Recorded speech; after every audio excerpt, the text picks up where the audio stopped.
के बारे में। यस फ्रेंड्स, बी हनी के बारे में आज हम जानेंगे। क्या खासियत है इसके शहद में, क्यों मार्केट में दूसरी कंपनियों से अलग है फॉरएवर का हनी। तो इसको जानने के लिए फ्रेंड्स आज हम देखने वाले हैं। सबसे पहले हम फ्रेंड इसकी खेती देखेंगे, क्या क्या इसमें डला होता है जो दूसरों की मार्केट से कंपैरिजन अलग होता है। ओके, और क्या इसके फ़ायदे हैं इसके प्योर हनी के। जैसे कंपनी वाले आप देख रहे हैं 100% हनी का टैग उसको मिल चुका है, जैसे इसमें प्योर हनी कहलाया जाता है। तो क्या क्या इसके फैक्ट्स है, क्या क्या इसमें अच्छी चीज़ें हैं, क्या हमारी बॉडी में इसमें न्यूट्रिशनल फैक्ट्स है, ये सारे हम जानेंगे इसके फॉरएवर के बारे में। तो फ्रेंड्स आज मैं आपसे पूछना चाहता हूँ फॉरएवर के हनी को छोड़ के कि हनी की बनता कैसे, हनी की खेती होती कैसे, शहद बनता कैसे। तो फ्रेंड्स आपने भी पढ़ा होगा कि शहद दो चीज़ों से बनता है, एक फूलों से और फूलों की मदद की लेने वाले मधुमक्खियों से। लेकिन फ्रेंड्स मैं आपसे पूछना चाहूँगा, क्या आपने आसपास अपने फूल देखे हैं? कितना टाइम हो गया अपने आसपास कितने तरीके के फूल आप देख सकते हैं, ठीक है ना। और अगर आप इनके वहाँ पे इतने बड़े ऐसे बागान अगर देख पाते हैं तो क्या वहाँ पे पॉल्यूशन, क्या लेवल होगा पॉल्यूशन का। तो फ्रेंड्स यस, आज वो मैं क्लियर करने वाला हूँ, आपको ये बताने वाला हूँ कि इंडिया में जो आप देखते हो अपने आसपास देखो तो आजकल फूलों की संख्या बहुत कम हो चुकी है, और फूल अगर है भी तो गिने चुने फूल, और उस एरिया में पॉल्यूशन बहुत ज़्यादा है।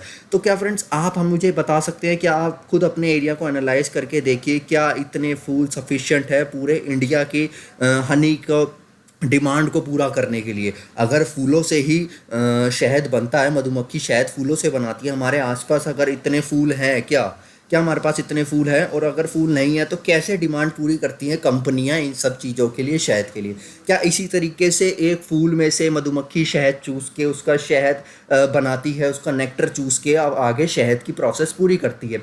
तो यस फ्रेंड्स, अभी जो मैंने आपको बताया कि एक फूल चाहिए होता है मधुमक्खी को, मधुमक्खी उसमें से नेक्टर चूस के, जो उसे जूस क्या कह सकते हो आप उसे, वो नेक्टर निकाल के अपना एक शहद बनाती है, शहद की प्रक्रिया को आगे प्रक्रम करती है, ठीक है ना। तो ये चीज़ें हमारे आसपास, लेकिन कहीं ना कहीं फूलों की कमी हो रही है। लेकिन फूलों की कमी के होने के बावजूद भी हमारे घरों में शहद पहुंच पा रहा है, लेकिन वो शहद हम कहते हैं आजकल वो शहद की वो क्वालिटी नहीं रही। तो हम क्यों आज ऐसा कहते हैं। तो फ्रेंड दूसरी मैं आपसे पूछना चाहता हूँ, क्या आपके घर में, आपके अगर फैमिली मेम्बर, क्या आपने कभी किसी से सुना या फील भी किया कि यस, जो हम फ्रिज में शहद रखते हैं उसके कहीं ना कहीं नीचे चीनी जम जाती है। तो फ्रेंड्स आज आप देखना, अगर आपके घर में कोई शहद पड़ा हुआ, क्या उसके 1 महीने या बिना उसे छुए, बिना कुछ कुछ करे 2-3 हफ्ते के लिए अगर हम उसे रख देते हैं विदाउट टच, विदाउट उसे हिलाए, तो क्या उसके नीचे चीनी जम रही है। तो ये चीनी जम रही है, तो अगर आप मैं बताऊं तो शहद के प्योर शहद में कभी भी नीचे चीनी नहीं जमती फ्रेंड्स। तो ये क्या कारण है इस चीज़ का, तो अब हम इस पर डिस्कस करते हैं। क्या आपने फ्रेंड्स इस चीज़ को मैं माध्यम से क्या दिखाना चाहता हूँ, जो आज ये इमेज देख रहे हो आप, ये जो डब्बा बोलते हैं, जो मधुमक्खी पालन एवं मधु हनी बनाने की प्रोसेस होती है, जो आजकल आपने शायद हाईवे के किनारे पे देखा होगा, हाईवे पे किनारे ये लगाए होते हैं, डब्बे लगाए होते हैं।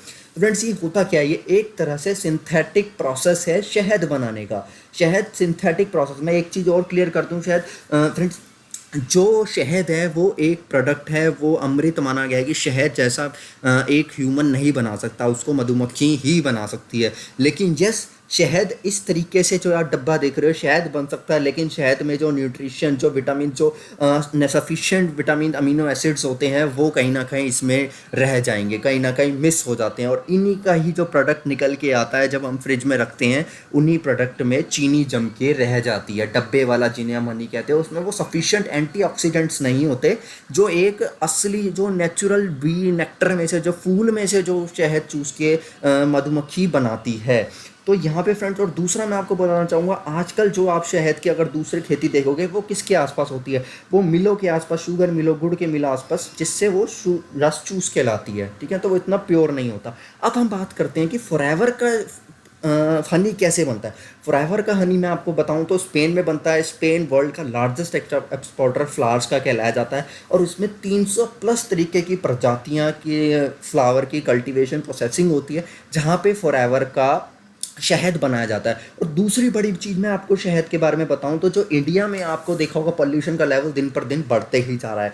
तो जब हमारी ये और दूसरी इनकी मिलें जो होती हैं, जो आजकल शहद की कल्टीवेशन वो हाईवेज़ के किनारे, पॉल्यूशन के किनारे होते हैं, तो पॉल्यूशन से देखा गया है, जब पॉल्यूशन की मिक्सिंग होती है शहद के साथ, तो कहीं ना कहीं उसके अंदर लेड जमा हो जाता है, और लेड जमा होना बहुत बड़ी प्रॉब्लम है, बहुत बड़ा एक नुकसानदेह हम कह सकते हैं है, खतरनाक चीज़ है, तभी आजकल बच्चों को शहद देने से मना कर दिया गया है। जो कहीं ना कहीं वो अमीनो एसिड्स थे उनकी कमी हो जाती है, लेकिन फॉरएवर में यही सबसे एक खासियत है। ये पहाड़ियों में, स्पेन की पहाड़ियों में बनाया जाता है और उसमें हर तरह का अमीनो एसिड, 22 अमीनो एसिड पाए जाते हैं, बरकरार रहते हैं, और ये लेड फ्री कहला जाता है। ठीक है ना। तो अब हम जानते हैं फॉरएवर का जो लेड फ्री जो हम कह सकते हैं लोग, जो हनी है उसमें क्या फ़ायदे हैं, उसके क्या क्या बेनिफिट्स हैं। तो आप देखो तो एक तो 100% नेचुरल प्योर मधुमक्खी से बनता है और बिल्कुल पॉल्यूशन फ्री जोन में ये बनाया जाता है। ठीक है ना। ये हमारा इम्यून सिस्टम को बूस्ट करने में बहुत ज़्यादा हेल्प करता है, इम्यून सिस्टम बूस्ट करना। और वो सारे अमीनो एसिड जो एक सफिशिएंट शहद में होते हैं, सिर्फ शहद ही जो पूरा कर सकता है, वो सारे सफिशिएंट अमीनो एसिड हमें फॉरएवर के बी हनी से मिल पाते हैं। वेट लूज़ में बहुत ज़्यादा हेल्प करता है फ्रेंड्स। जहाँ देखोगे लोग बहुत ज़्यादा वेट लूज़ करने में गर्म पानी के अंदर ये डाल के एक इसे पीते हैं तो बहुत अच्छा उसे असर मिलता है। और दूसरा, इसमें बहुत ज़्यादा अच्छे एंटीऑक्सीडेंट्स होते हैं जो हमारे हार्ट की हेल्थ को बहुत मेंटेन करते हैं। हार्ट की हेल्थ, डाइजेस्टिव हेल्थ के लिए हमारे लिए बहुत ज़्यादा हेल्पफुल होते हैं कहीं ना कहीं। ठीक है ना। और शुगर, एक चीज़ मैं आपको बताना चाहता हूँ फ्रेंड्स, अ गुड शुगर, एक शुगर, आर्टिफिशियल शुगर एक डायबिटीज़ को मना करी होती है खाना, लेकिन कहीं ना कहीं एक नेचुरल हनी एक डायबिटीज़ पेशेंट खा सकता है कुछ अमाउंट में। अगर मैं यहाँ पे आपको क्या दिखाना चाहता हूँ फ्रेंड्स, यहाँ पे दो इमेज है, एक में मैंने फॉरएवर का लगाया, एक डाबर का। इसमें फ्रेंड्स मैं आप दिखाना जो चाह रहा हूँ वो आप देख सकते हैं। एक फॉरएवर में क्या नाम लिखा है, forever B Honey, BEE Honey, और डाबर में आपको कहीं बी का मार्क नहीं दिख रहा। जो मैं इसमें क्लियर करना चाहता हूँ फ्रेंड्स, ये बताना चाहता हूँ आपको कि फॉरएवर के पास बी की मार्क है। बी मार्क वो मार्क है जो एक उसको मिलता है जिसका प्रोडक्ट 100% नेचुरल मधुमक्खियों से बनता है, ना किसी और से। लेकिन डाबर के पास ऐसा कुछ नहीं आपको देखने को मिलेगा। ओके।